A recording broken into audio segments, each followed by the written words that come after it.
pergi ke pegunungan, ku bertemu dengan seorang gadis yang begitu cantik dan manis. Ingin rasanya hati ini memiliki.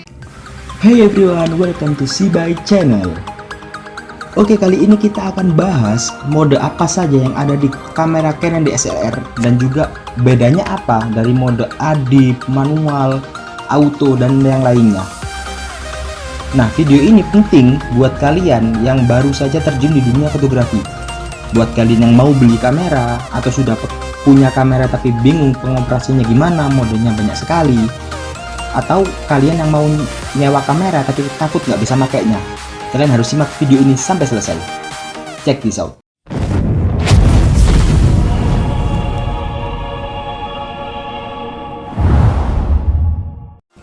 Oke, yang pertama adalah mode adip.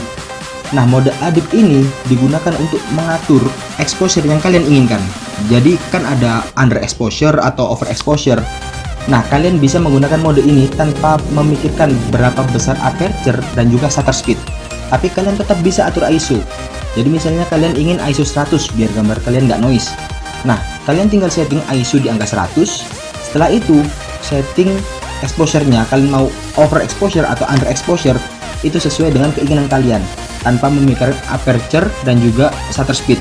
Jadi aperture dan shutter speed kamera yang atur, bukan kalian.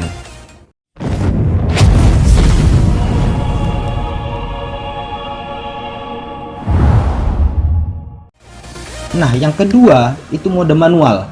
Nah, mode ini mode yang biasanya dipakai oleh banyak fotografer atau mungkin semua fotografer memakai mode ini. Nah, di mode manual itu bisa mengatur semua setting yang ada di kamera, mulai dari ISO, shutter speed, aperture, white balance, dan yang lainnya. Jadi semua fitur yang ada di kamera itu bisa kalian sesuaikan di mode manual ini. Jadi hasilnya pasti lebih bagus daripada mode yang lainnya selama settingannya tepat.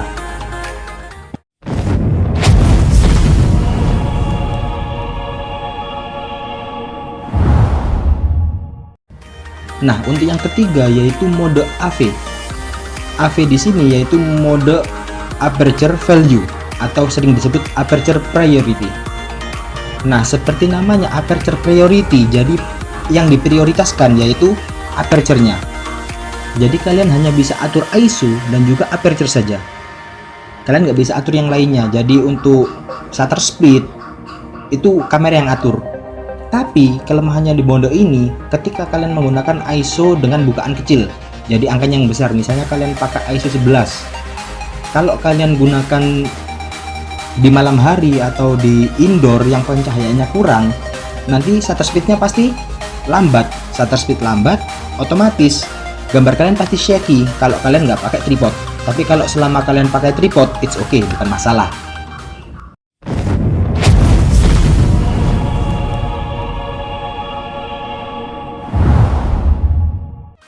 Oke, selanjutnya yaitu mode TV, yaitu time value atau shutter speed priority. Nah, dari namanya shutter speed priority, jadi yang diprioritaskan yaitu shutter speed. Jadi kalian hanya bisa mengatur shutter speed saja sama ISO. Di kamera Canon itu bisa atur ISO di mode apa aja. Jadi ISO-nya yang kalian inginkan misalnya 100. Kalian pakai 100 biar gambar nggak noise, pakai 100. Terus shutter speednya itu bisa kalian atur sesuai kalian. Kalau misalnya kalian mau teknik freeze, jadi shutter speednya kalian percepat. Nanti biasanya kalahnya di aperture, biasanya aperture diperbesar atau diperkecil, itu kamera kalian yang ngatur. Kalau misalnya light painting kalian pakai 30 detik, ISO-nya 100, itu bisa. Jadi kamera yang menyesuaikan aperture-nya, F-nya kamera yang menyesuaikan sesuai kebutuhan agar exposure-nya seimbang. Seperti itu.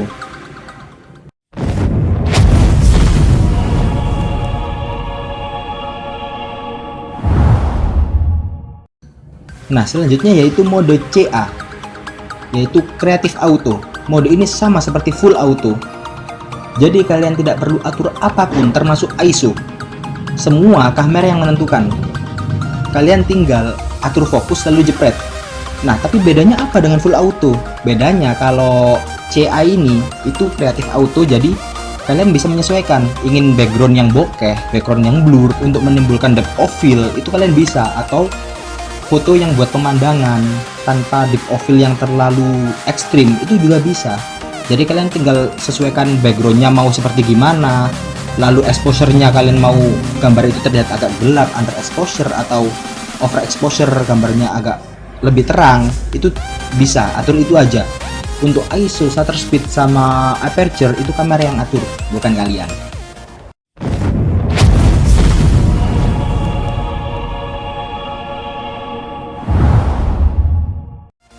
Nah, selanjutnya ada mode auto.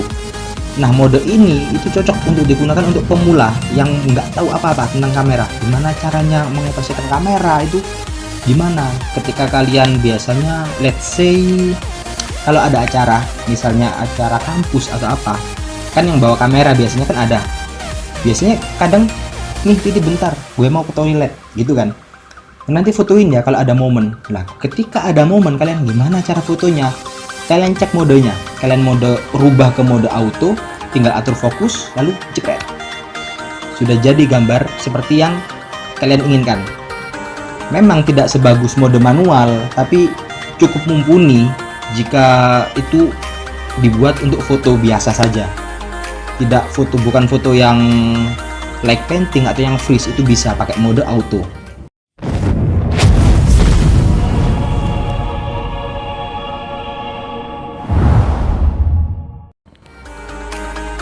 Nah, untuk mode yang ke-8 yaitu mode flash. Mode flash di sini jika kalian menggunakan flash eksternal atau flash bawaan kamera, itu bisa digunakan di mode ini. Jadi kamera akan menyesuaikan white balance sama settingan lainnya. Jadi sama dengan mode auto, cuman ini yang pakai flash. Mode auto juga bisa pakai flash, cuman kalau ruangannya gelap, flashnya auto pasti akan nyala. Kalau pakai flash build up, jadi bawaan kamera. Nah, tapi bagaimana kalau misalnya di siang hari kita ingin pakai flash?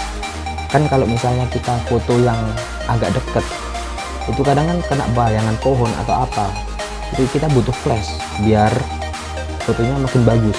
Nah, itu bisa pakai mode ini, bukan auto.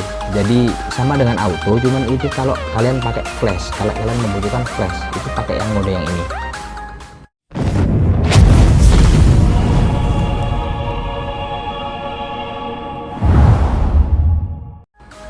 Nah, yang ke-9 yaitu ada mode potret.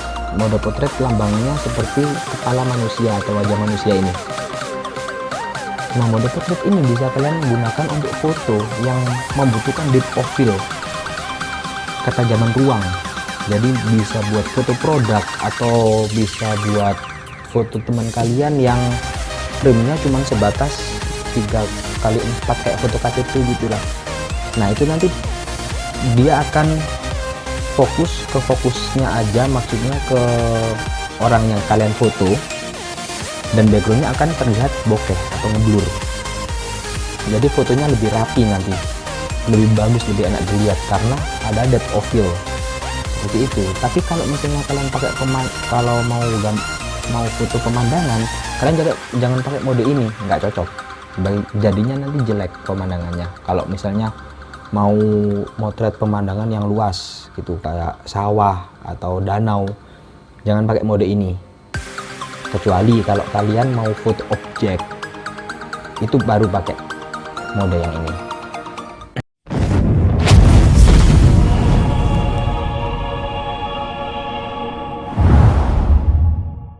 Yang ke-10 ada landscape. Landscape itu kebalikan dari mode potret. Kalau mode potret itu backgroundnya pastinya blur. Biasanya dia kalau mode potret kan aperture-nya dikasih besar tuh sama kamera, bukaan besar, angkanya yang kecil. Nah, kalau mode landscape itu sebaliknya, dia pakai aperture yang bukaannya kecil. Jadi untuk foto sawah, danau itu pakainya yang ini, jangan pakai yang potret gitu. Intinya sama aja, cuman depth of field-nya dia merata, tidak fokus ke satu titik aja, jadi kurang depth of field-nya. Tapi untuk foto pemandangan ini bagus pakai mode ini, bukan pakai mode yang potret tadi.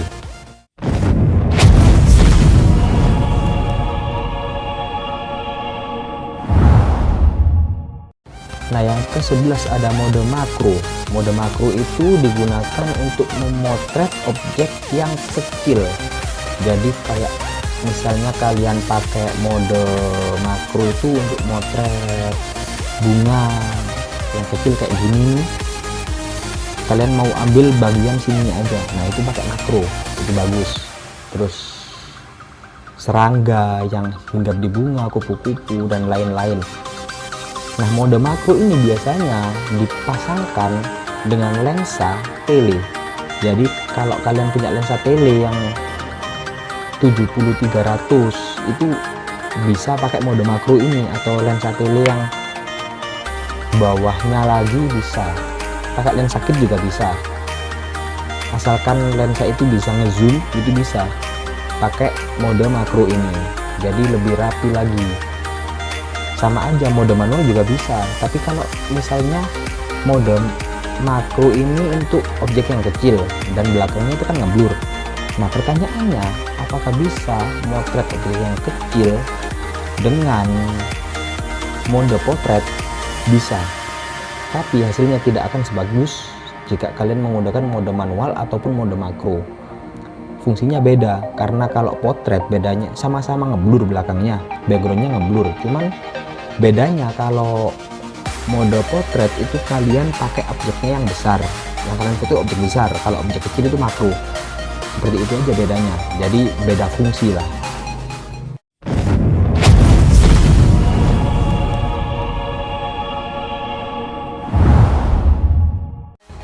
Oke, yang ke-13 ada mode night. Mode night di sini kalian pasti udah tahu dong, night itu artinya malam, jadi digunakan untuk malam hari. Untuk nggak cuma malam hari, siang hari, kalau kalian di dalam ruangan dan ruangan itu kurang cahaya, kalian bisa gunakan mode ini.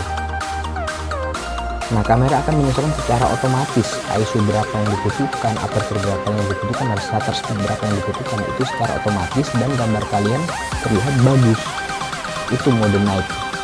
Ini digunakan khusus untuk saat kalian memotret dan cahayanya kurang, itu kalian pakai mode yang ini.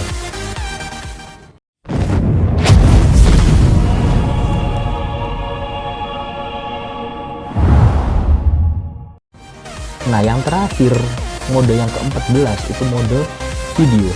Jadi mode ini untuk merekam video. Ketika kalian arahkan mode ke video, kalian lihat seperti ini. Jadi viewfinder akan menutup dan live view akan muncul seperti ini. Nah, kalau untuk mengambil foto, kalian menekan tombol shutter ini. Kalau untuk mode video, kalian tidak perlu menekan shutter ini untuk merekamnya. Kalian cukup tekan tombol yang ini, tombol untuk buka tutup viewfinder, kalian tekan. Tapi sebelum itu kalian atur fokusnya di sini nih, kalian atur. Ketika dirasa udah pas seperti ini, kalian tinggal tekan tombol ini, dia akan otomatis record. Seperti itu caranya.